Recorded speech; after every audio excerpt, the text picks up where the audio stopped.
कुलुस्सियों की पत्री पहला अध्याय अभिवादन कर के विषय में पहले वचन से आगे पढ़ते हैं। पौलुस की ओर से जो परमेश्वर की इच्छा से मसीह यीशु का प्रेरित है, और भाई तीमुथियुस की ओर से मसीह में उन पवित्र और विश्वासी भाइयों के नाम जो कुलुस्से में रहते हैं, हमारे पिता परमेश्वर की ओर से तुम्हें अनुग्रह और शांति प्राप्त होती रहे। धन्यवाद की प्रार्थना।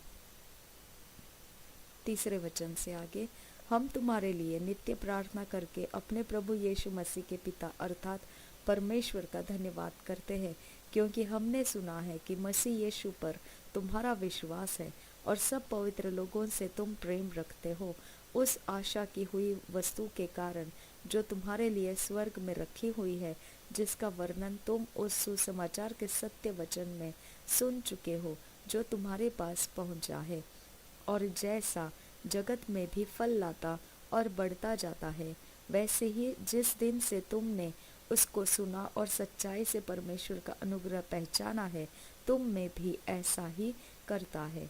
उसी की शिक्षा तुमने हमारे प्रिय सहकर्मी इपफास में पाई, जो हमारे लिए मसीह का विश्वास योग्य सेवक है। उसी ने तुम्हारे प्रेम को जो आत्मा में है हम पर प्रकट किया। 8 वचन को अंडरलाइन करना है रेड कलर में।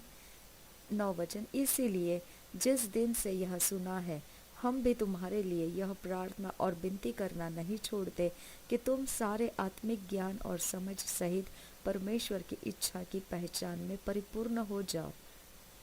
ये अब प्रेयर में किसी को भी ये वर्ड्स को यूज कर सकते हैं। 10 वचन, ताकि तुम्हारे चाल चलन प्रभु के योग्य हो और वह सब प्रकार से प्रसन्न हो, और तुम में हर प्रकार के भले कामों का फल लगे, और तुम परमेश्वर की पहचान में बढ़ते जाओ। 10 वचन अंडरलाइन करना, ये आप प्रेयर में किसी को भी यूज कर सकते हैं। ओके। 11 वचन, उसकी महिमा की शक्ति के अनुसार सब प्रकार की सामर्थ्य से बलवंत होते जाओ, यहाँ तक कि आनंद के साथ हर प्रकार से धीरज और सहनशीलता दिखा सको, और पिता का धन्यवाद करते रहो, जिसने हमें इस योग्य बनाया कि ज्योति में पवित्र लोगों के साथ मिरास में सहभागी हो।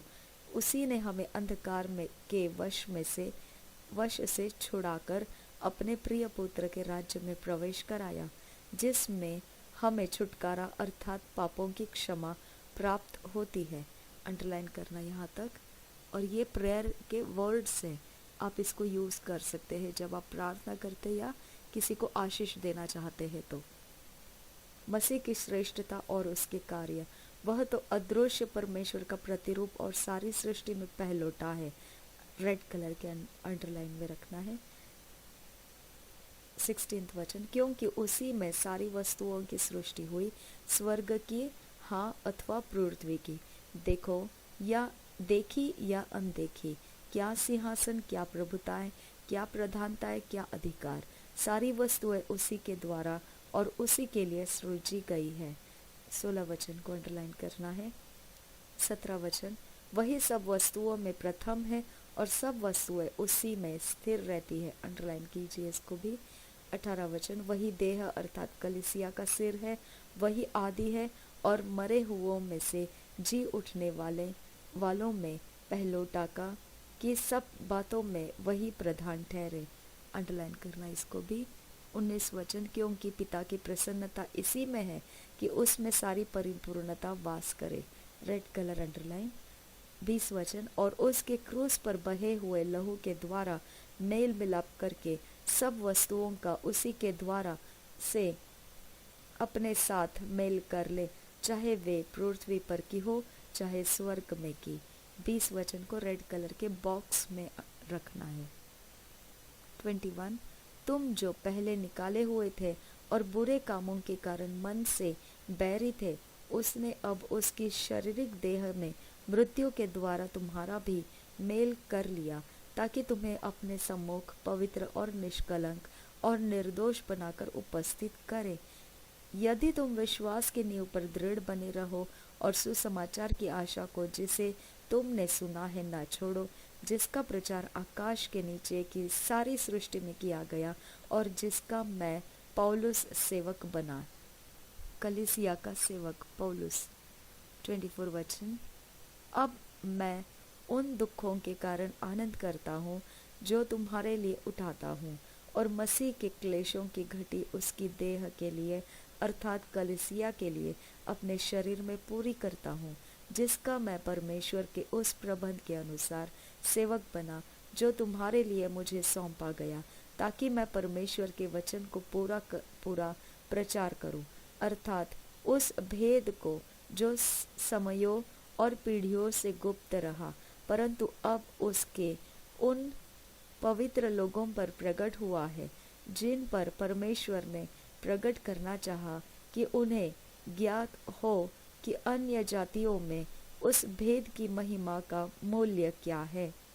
और वह यह है कि मसीह जो महिमा की आशा है तुम में रहता है, जिसका प्रचार करके हम हर एक मनुष्य को चेतावनी देते हैं और सारे ज्ञान से हर एक मनुष्य को सिखाते हैं कि हम हर एक व्यक्ति को मसीह में सिद्ध करके उपस्थित करें। इसी के लिए मैं उसकी उस शक्ति के अनुसार जो मुझ में सामर्थ्य के साथ प्रभाव डालती है तन मन लगाकर परिश्रम भी करता हूँ।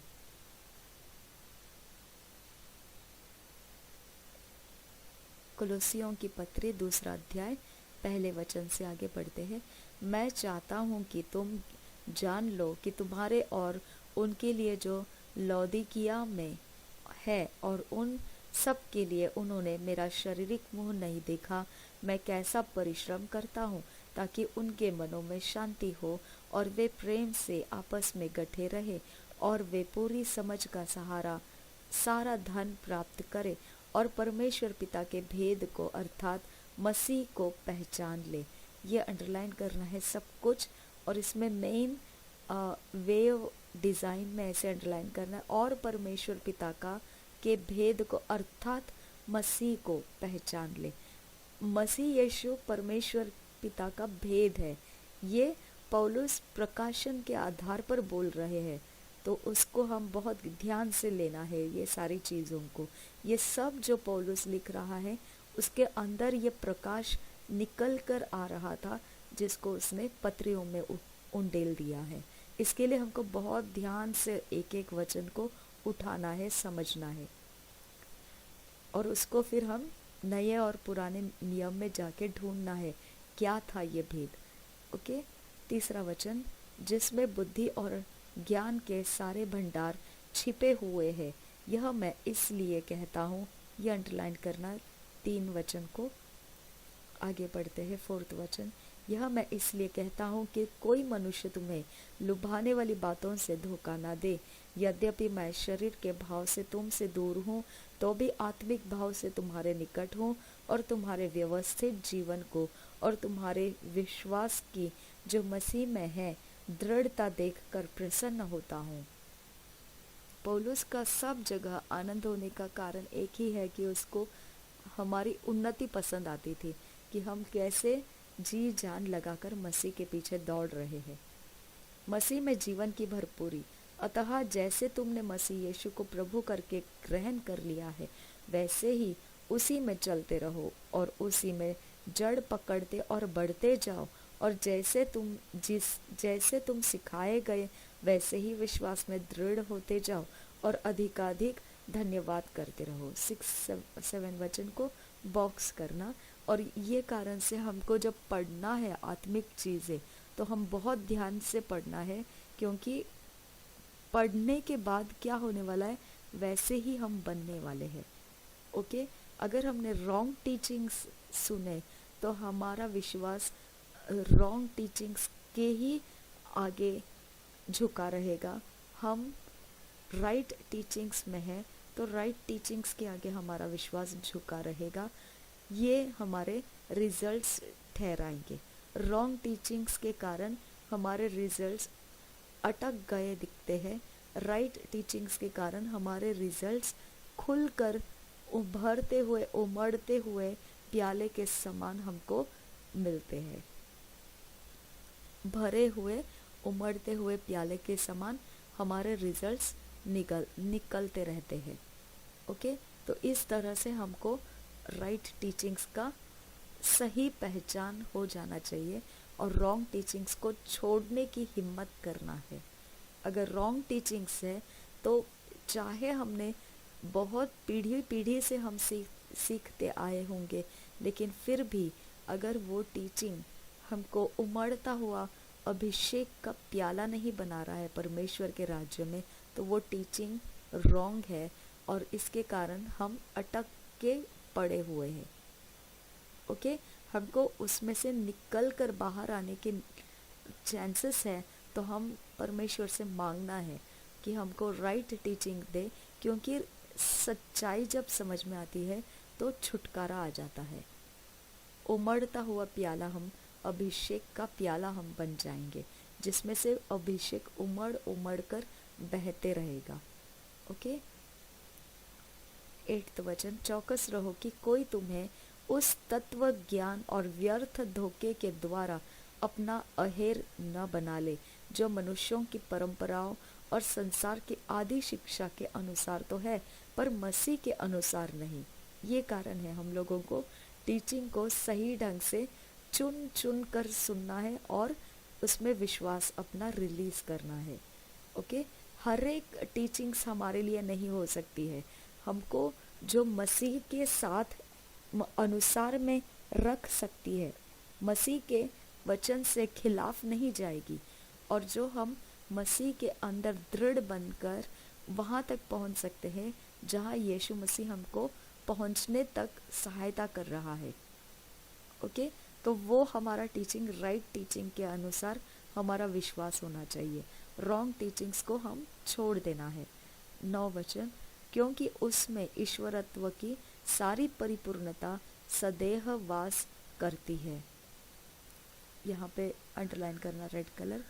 10वां वचन, और तुम उसी में भरपूर हो गए हो जो सारी प्रधानता और अधिकार का शिरोमणि है।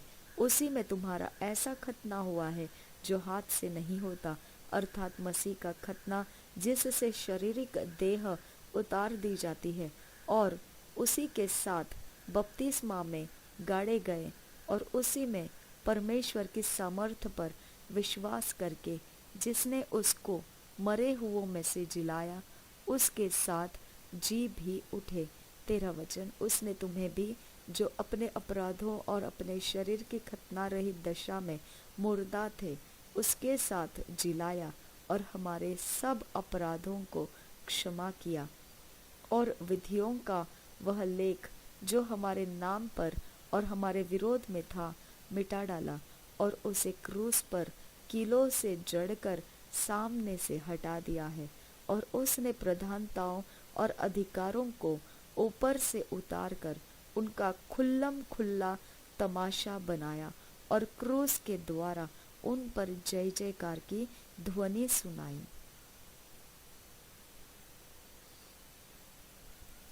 15वें वचन को रेड कलर के बॉक्स में करना है। 16वां वचन, इसलिए खाने पीने या पर्व या नए चांद या सप्त के विषय में तुम्हारा कोई फैसला न करे, क्योंकि ये सब आने वाली बातों की छाया है, पर मूल वस्तुएं मसीह की है। कोई मनुष्य आत्महीनता और स्वर्ग दूतों की पूजा करा के तुम्हें दौड़ के प्रतिफल से वंचित न करे। ऐसा मनुष्य देखी हुई बातों में लगा रहता है और अपनी शारीरिक समझ पर व्यर्थ फूलता है, और उस शिरोमणि को पकड़े नहीं रहता, जिससे सारी देह जोड़ों और पट्टों के द्वारा पालन पोषण पाकर और एक साथ गठ कर परमेश्वर की ओर से बढ़ती जाती है। पौलुस के ये सारे प्रकाशन के आधार पर लिखे गए सेंटेंस हैं। वो क्या सही ढंग से समझा रहा है, और हमको कुछ बातें बोलकर समझाने की ज़रूरत नहीं पड़ेगी। प्यारा समझाता है वो, बहुत ही अच्छा समझाता है वो। मसीह के साथ मरना और जीना, जबकि तुम मसीह के साथ संसार की आदि शिक्षा 20 वचन से आगे पढ़ रहे हम, आदि शिक्षा की ओर से मर गए हो, तो फिर क्यों उनके समान जो संसार के है जीवन बिताते हो, तुम ऐसी विधियों के वश में क्यों रहते हो कि यह न छूना, उसे न चखना और उसे हाथ न लगाना। ये सब वस्तुएं काम में लाते लाते नष्ट हो जाएगी, क्योंकि ये मनुष्यों की आज्ञाओं और शिक्षाओं के अनुसार है। इन विधियों में अपनी इच्छा के अनुसार गढ़ी हुई भक्ति की रीति और आत्महीनता और शारीरिक योगाभ्यास भी के भाव से ज्ञान का नाम तो है, परंतु शारीरिक लालसाओं को रोकने में इनसे कुछ भी लाभ नहीं होता है। 23 को अंडरलाइन करना है। 21, 22 ऐसे तो 21, 20, 21, 22, 23 सब वचन इम्पॉर्टेंट है, लेकिन इसमें मेन जो है 23 वचन है।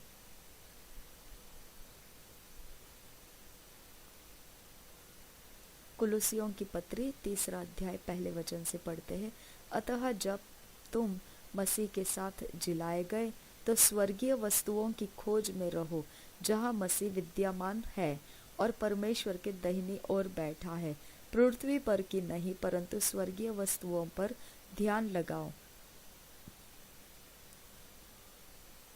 क्योंकि तुम तो मर गए और तुम्हारा जीवन मसीह के साथ परमेश्वर में छिपा हुआ है। 4 वचन, जब मसीह जो हमारा जीवन है प्रकट होगा, तब तुम भी उसके साथ महिमा सहित प्रकट किए जाओगे। 1 वचन से 4 के एंड तक पूरा रेड कलर के बॉक्स में लेना है। और कोलोसियों लिखा हुआ जो चैप्टर के ऊपर हेडलाइन है कोलोसियों, ओके, कोलोसियों लिखा हुआ जो शुरुआत का पहले अध्याय के ऊपर पहले लिखा हुआ होगा कोलोसियों के लिए पत्री, उसी को आप सर्कल करो रेड कलर का, ताकि ये आपको हमेशा याद रहे। इसके अंदर हमको डेली लाइफ के लिए जो चाहिए वो बहुत सारे वचन इसके अंदर है। पुराना जीवन और नया जीवन 5 वचन से आगे, इसलिए अपने उन अंगों को मार डालो जो पृथ्वी पर है, अर्थात व्यभिचार, अशुद्धता, दुष्कामना। देखो, आपको यहाँ समझ में आना चाहिए, हमारे अंगों के अंदर जो लालसाएं हैं, ओके, उसको हम जानते हुए मार डालना है। वो खुद मर जाएगी ऐसे आशा नहीं करना है, जानते हुए उसे हम ठुकरा कर आगे निकलना है। ओके, वो लालसाओं को छेड़छाड़ होने के चांसेस रहते हैं, फिर भी हम उन लालसाओं के कारण मसीह के अंदर होना भूल नहीं सकते हैं। ठीक है, अर्थात व्यभिचार, अशुद्धता, दुष्कामना, बुरी लालसा और लोभ को जो मूर्ति पूजा के बराबर है। इन्हीं के कारण परमेश्वर का प्रकोप आज्ञा न मानने वालों पर पड़ता है। और तुम भी जब इन बुराइयों में जीवन बिताते थे तो इन्हीं के अनुसार चलते थे, पर अब तुम भी इन सब को अर्थात क्रोध, रोष, बैर भाव, निंदा और मुंह से गालियां बकना, ये सब बातें छोड़ दो।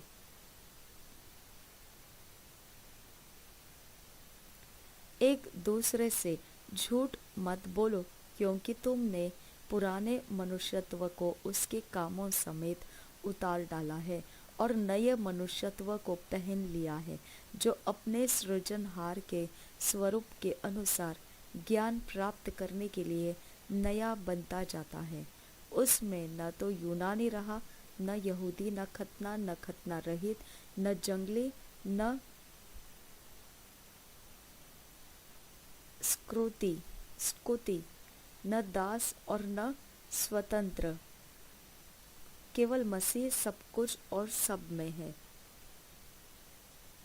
12 वचन, इसलिए परमेश्वर के चुने हुओं के समान जो पवित्र और प्रिय है, बड़ी करुणा और भलाई और दीनता और नम्रता और सहनशीलता धारण करो। ये रेड कलर के अंडरलाइन में। 13 वचन, और यदि किसी को किसी पर दोष देने का कोई कारण हो तो एक दूसरे के सह लो और एक दूसरे के अपराध क्षमा करो, जैसे प्रभु ने तुम्हारे अपराध क्षमा किए वैसे ही तुम भी करो। तो हमारे बिलीवर्स लोगों के बीच में ये एक बहुत बड़ा फ़ायदा हो जाता है। उनको पता है इनका कुछ भी छीन लो ये माफ़ करने वाले हैं, क्योंकि इनके ऊपर पड़ा है वो एक वचन जो कहता है एक दूसरे के अपराध क्षमा करो और सह लो। ये हमारे ऊपर पड़ा हुआ तलवार है जिसको हम हमेशा याद रखते हैं कि हम इसको पालन करना है, ये वचन को। और इसके लिए बिलीवर्स जो लोगों को एक दूसरे की चीज़ों को लूटना आता है, वो लोग हमेशा एक दूसरे की चीज़ों को, समयों को लूटेंगे और उनको पूरा भरोसा है कि ये लोग माफ़ करेंगे और ये लोग हमको सह लेंगे। ऐसे कारण से हम लोगों को, बिलीवर्स लोगों के ऊपर विश्वास नहीं आता है, उनके साथ संगति में रहना हमको पसंद नहीं आता है। ओके, इसके कारण हम उनसे अलग रह जाते हैं, हम उनसे दूर हो जाते हैं, क्योंकि वो हमारी चीज़ों को छीनने वाले बन जाते हैं, लूटने वाले बन जाते हैं, और हमको सहन करने के अलावा और उनको क्षमा करने के अलावा और दूसरा कोई रास्ता नहीं बचता है। ओके, तो हमको ये कारण से बिलीवर्स है, इसके लिए ये वचन हमारे पास है, सह लो और अपराध माफ़ करो एक दूसरे के। ये कारण से हम किसी की चीज़ों को लूटने वाले बिलीवर्स नहीं बनना है, जानते हुए कि वो हमको सह लेंगे और वो हमारा अपराध माफ़ कर देंगे। ऐसा नहीं बनना है हमको। ओके, ऐसे के लिए वचन नहीं दिया है। ये जो हम करेंगे लूटने का काम, ये वचन शैतान के काम का हो जाता है और ये शैतान के फ़ायदे का हो जाता है। हमारे आशीषों को चोरी नाश घात करने का रास्ता खुल जाता है, शैतान के हाथ लग जाते हैं हमारे आशीषों में। ओके, तो बिलीवर्स लोगों के अंदर से शैतान का आत्मा, लूटने वाला, चोरी नाश घात करने वाला आत्मा नहीं होना चाहिए।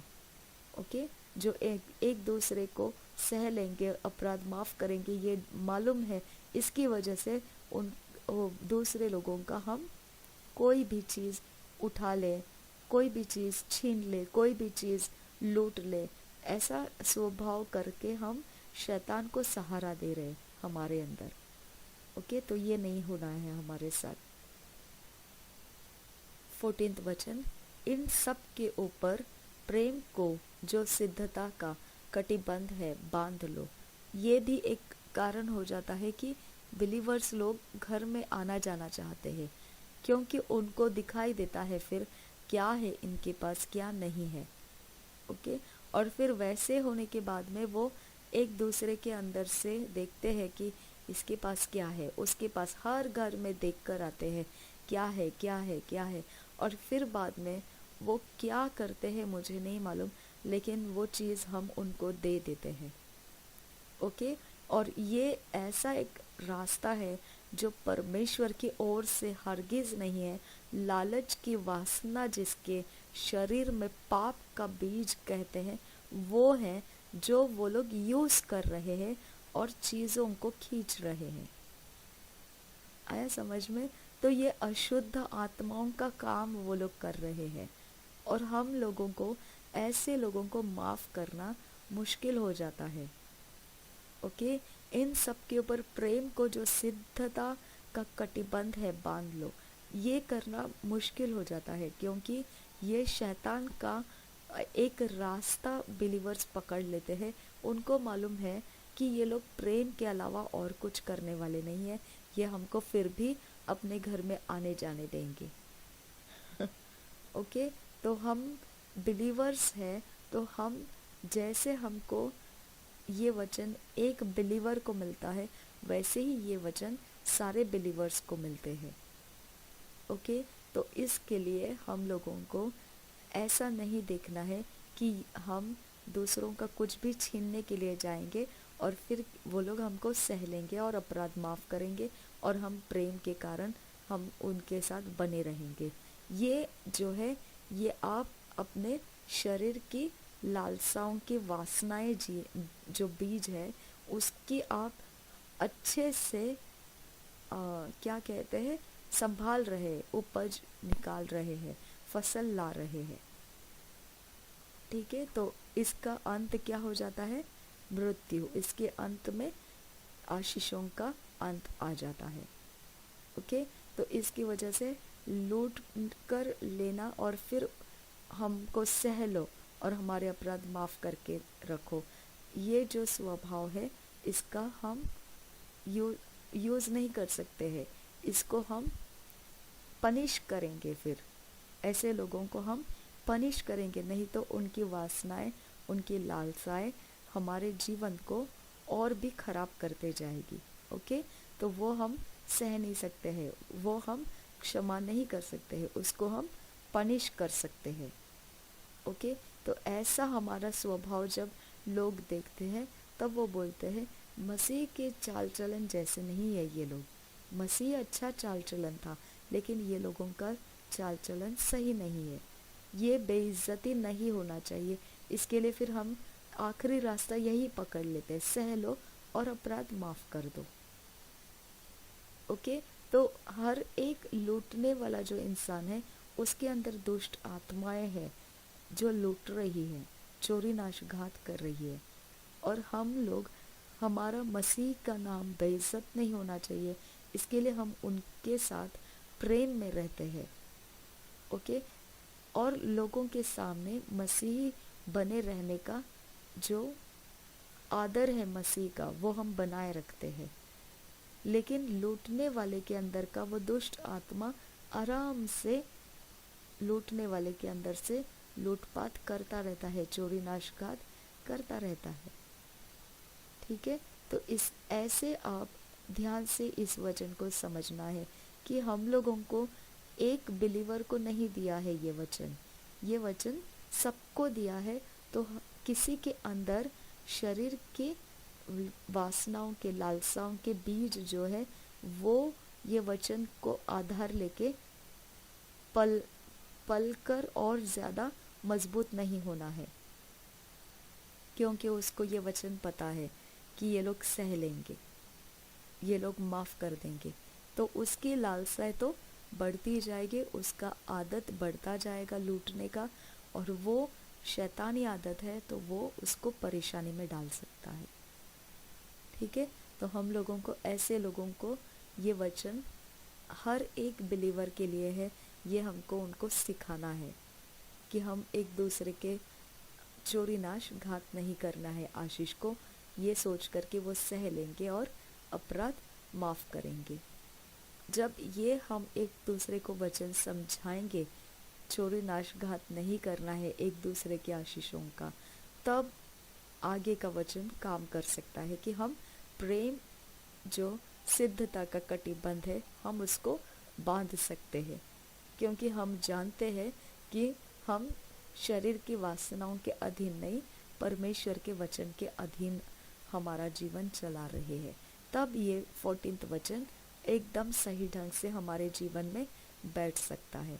नहीं तो हम एक तरफ बिलीवर्स रहेंगे जो सहने वाला ग्रुप है, और दूसरी तरफ बिलीवर्स रहेंगे जो शरीर की लालसाओं के कारण वो लोगों की चीज़ों को लूट रहे हैं, चोरी कर रहे हैं, नाश कर रहे हैं। ओके, ये दो अलग अलग प्रकार के लोग हो जाएंगे। फिर मसीह के अंदर ही हमारा प्रेम घटता जाता है। ओके, तो इस तरह से ये वचन को हम सब बिलीवर्स को एक मन होकर संभालना है। ना हम आपसे चोरी नाश घात होने देंगे, ना आप हमारे ऊपर कोई चोरी नाश घात होने देंगे। ओके, इस तरह से प्रेम में हम बने रहना है। 15वां वचन, मसीह की शांति जिसके लिए तुम एक देह होकर बुलाए भी गए हो, तुम्हारे हृदय में राज्य करे और तुम धन्यवादी बने रहो। मसीह के वचन को अपने हृदय में अधिकाई से बसने दो और सिद्ध ज्ञान सहित एक दूसरे को सिखाओ और चिताओ, और अपने अपने मन में अनुग्रह के साथ परमेश्वर के लिए भजन और स्तुति गान और आत्मिक गीत गाओ। वचन में या काम में जो कुछ भी करो, सब प्रभु यीशु के नाम से करो और उसके द्वारा परमेश्वर पिता का धन्यवाद करो। नए जीवन के पारिवारिक नियम। 18 वचन, हे पत्नियों, जैसा प्रभु में उचित है वैसा ही अपने अपने पति के अधीन रहो। हे पतियों, अपनी अपनी पत्नी से प्रेम रखो और उनसे कठोरता न करो। हे बालकों, सब बातों में अपने अपने माता पिता की आज्ञा का पालन करो, क्योंकि प्रभु इससे प्रसन्न होता है। हे बच्चे वालों, अपने बालकों को तंग ना करो, न हो कि उनका साहस टूट जाए। हे सेवकों, जो शरीर के अनुसार तुम्हारे स्वामी हैं, सब बातों में उनकी आज्ञा का पालन करो, मनुष्यों को प्रसन्न करने वालों के समान दिखाने के लिए नहीं, परंतु मन की सिधाई और परमेश्वर के भय से जो कुछ तुम करते हो तन मन से करो, यह समझ कर कि मनुष्यों के लिए नहीं परंतु प्रभु के लिए करते हो। 23 वचन रेड कलर में अंडरलाइन करना है। 24 वचन, क्योंकि तुम जानते हो कि तुम्हें इसके बदले प्रभु से मिरास मिलेगी, तुम प्रभु मसीह की सेवा करते हो। 25 वचन, क्योंकि जो बुरा करता है वह अपनी बुराई का फल पाएगा, वह किसी का पक्षपात नहीं। तो अब समझ में आया आपको कि बिलीवर्स है तो ये वचन सब बिलीवर्स के लिए है जो मसीह में है। ओके, लेकिन अगर कोई ऐसा इंसान है बिलीवर जो सोचता होगा कि ये लोग अच्छे ही रहेंगे हमारे साथ, क्योंकि वचन कहता है अच्छे ही रहना है, फिर चोरी नाशघात करने के बाद भी ये लोग अच्छे ही रहने वाले हैं, क्योंकि इनके ऊपर ये वचन की तलवार पड़ी हुई है। तो ऐसे लोगों को ये वचन समझ में आना चाहिए, जो बुरा करता है वह अपनी बुराई का फल पाएगा, वहाँ किसी का पक्षपात नहीं होगा। ठीक है, तो इसके लिए हम लोगों को ये एक वचन की तलवार जो है, सह लो, अपराध क्षमा करो, प्रेम से सिद्ध रहो, ये सब कुछ जो है वो हर एक विश्वास करने वाले को पालन करने के लिए दिया गया है। एक अलग ग्रुप जो सह लेगा और एक अलग ग्रुप जो हमेशा ही चोरी नाशघात करेगा दूसरों की आशीषों का। ऐसे मसीह ग्रुप नहीं बनना है। ये हमारे लिए ऐसा ग्रुप होने का वचन कहीं नहीं लिखा है, वो उल्टा एक बुराई का फल पाने वाला झुंड बन जाएगा और उनके लिए कोई पक्षपात नहीं होगा वहाँ पर। ओके, इस तरह से हम लोगों को डर रखना है परमेश्वर के वचन का। कुलुस्सियों की पत्री 4 अध्याय पहले वचन से पढ़ते हैं। हे स्वामियों, अपने अपने दासों के साथ न्याय और ठीक ठीक व्यवहार करो, यह समझकर कि स्वर्ग में तुम्हारा भी एक स्वामी है। अंडरलाइन करना इसको। कुछ व्यवहारिक सलाह दूसरे वचन से आगे, प्रार्थना में लगे रहो और धन्यवाद के साथ उसमें जागृत रहो, और इसके साथ ही साथ हमारे लिए भी प्रार्थना करते रहो कि परमेश्वर हमारे लिए वचन सुनाने का ऐसा द्वार खोल दे कि हम मसीह के उस भेद का वर्णन कर सके जिसके कारण मैं कैद में हूँ, और उसे ऐसा प्रकट करूँ जैसा मुझे करना उचित है। तो हमको प्रकाशन मिलता है परमेश्वर के वचन के भेद का, और फिर हमारे ऊपर वो वचन प्रकट करने की जिम्मेदारी आ जाती है। ओके, तो हमको परमेश्वर के वचन पाना है तो हमको उसका कैदी बनना पड़ेगा। ओके, वो जैसा चाहेगा वैसा हमको मानना पड़ेगा।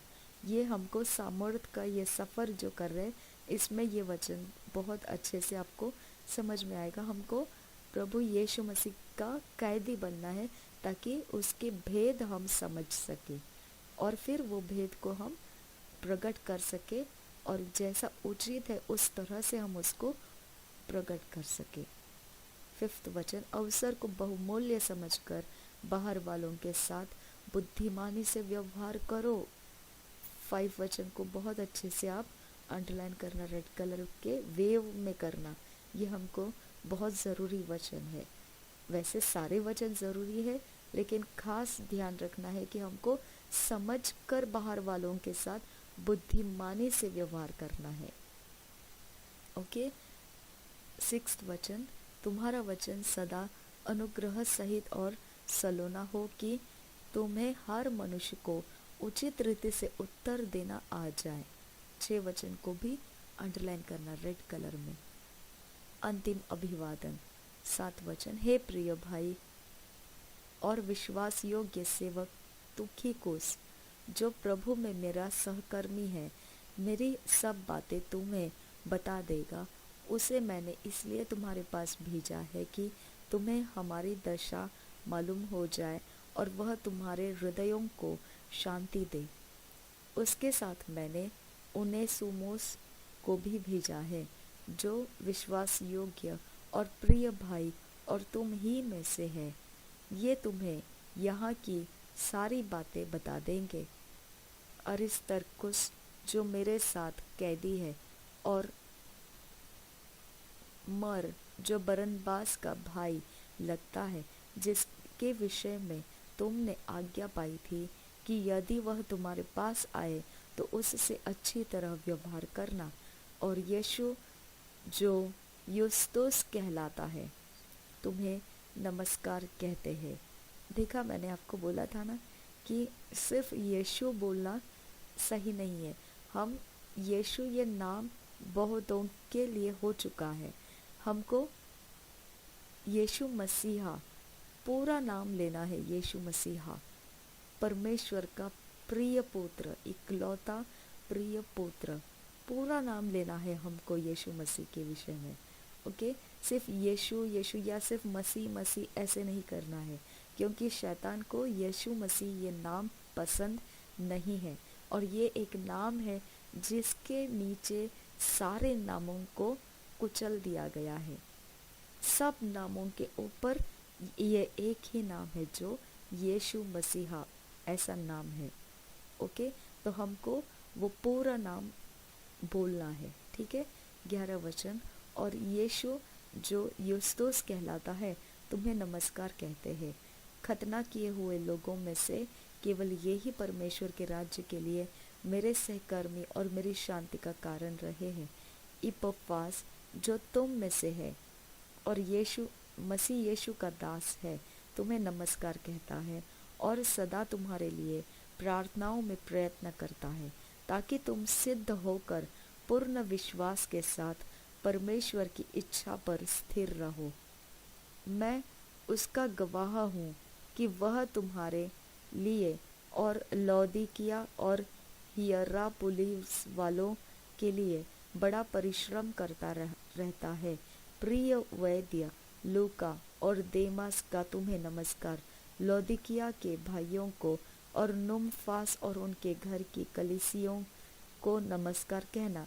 जब यह पत्र तुम्हारे यहाँ पढ़ लिया जाए तो ऐसा करना कि लौदीकिया की कलीसिया में भी पढ़ा जाए, और वह पत्र जो लौदीकिया से आए उसे तुम भी पढ़ना। और अर्खिप्पुस से कहना कि जो सेवा प्रभु में तुझे सौंपी गई है उसे सावधानी के साथ पूरी करना। मुझ पौलुस का अपने हाथ से लिखा हुआ नमस्कार। मेरी जंजीरों को स्मरण रखना। तुम पर अनुग्रह होता रहे। आमीन।